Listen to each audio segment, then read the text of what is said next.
Hey guys, I'm Tom. Thanks for the amazing responses and detailed feedback on my last video. Today we're going to be looking at how I make terrain. There are of course many different ways to do this, but I'll share some advanced tips using these freely available plugins: Fast Async World Edit and Voxel Sniper, goBrush, and Builder's Utilities. I've linked downloads in the description.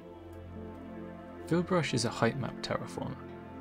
In the goBrush menu, the flint, I enable the brush, choose the default mesa height map, adjust the intensity to 5 and the brush size to 105.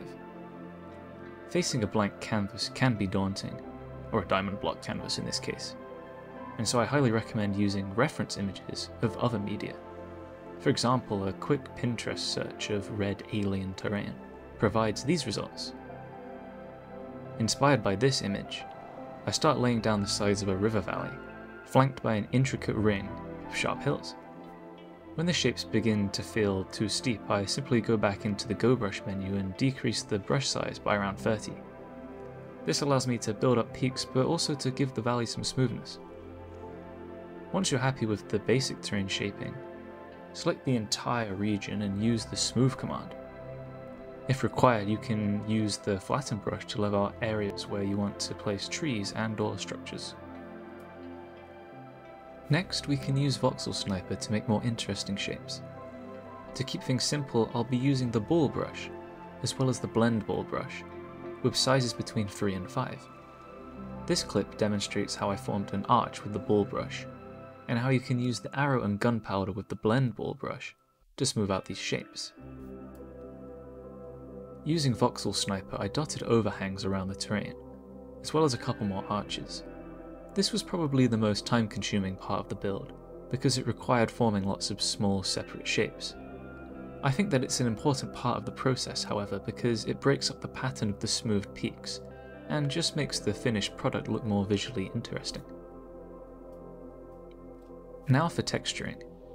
For the grassy regions, I first set a global mask to solid blocks below air, so that grass won't appear on top of itself.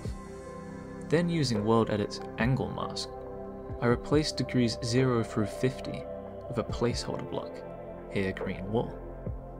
For the stony regions, I first disable the global mask, then continue using angle masking in increments of 5 degrees, replacing with different coloured placeholder blocks. If you have overhangs, you'll likely be left with some diamond blocks at the end, due to the below air mask at the start, which you can simply set to another colour, here brown wall. Before I continue with the red terrain, I'll show an example of a more realistic landscape using this gradient palette. Once I replace all the placeholder blocks, I use a simplex noise pattern of size 7 on top of the moss blocks, in order to generate some natural grass. Slap some custom oak or spruce trees on this and you've got yourself a lovely scene for some medieval structures. But I'll demonstrate how we can get really funky with the final texturing. I settled with this gradient palette for my alien terrain, and exactly like before, I replaced the placeholder blocks as shown. Red is my favourite colour, so this looks pretty awesome to me. For the shrubbery, I use this rather spooky looking simplex command, which generates coral, netherworts and crimson roots on top of the soil. For the soil itself, I use more simplex noise to generate a pattern including crimson nylium, fire coral blocks and netherrack. You'll notice that I like to employ lots of simplex or Perlin noise patterns, and I would highly recommend doing this over random noise, which can look a lot messier. The finished product isn't complete without some custom trees, and so I copy-paste in 3 designs that I had made previously at random orientations. Check out my previous tutorial to become an expert at making custom trees using plugins. If I helped you in any way, consider dropping a like and a sub on my tiny little channel. Check out my Instagram for more tips and to browse all my other projects. Want to see a command-centered tutorial on a different topic? Comment it below. Thank you very much for watching and enjoy this short cinematic.